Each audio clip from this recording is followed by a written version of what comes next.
So, Carrie, I hear you have a new house. Yes, I do. Oh, so what's your new house like? It's small, it's old, it's mostly wooden in the inside, has 2 bedrooms and a balcony off of those rooms.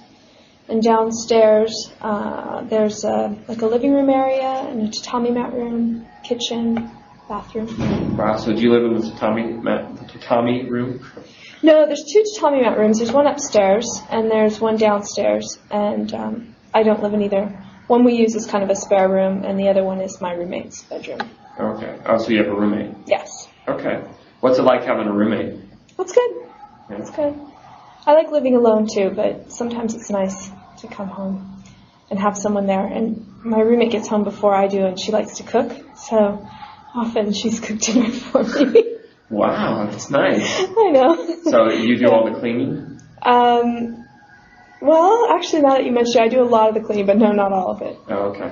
Well, what kind of things does she make you? Last night she made curry. I think it was an Indian curry. Oh, wow. Tomato based. Spicy? Yes. Cool. All right, thanks a lot, Carrie. You're welcome.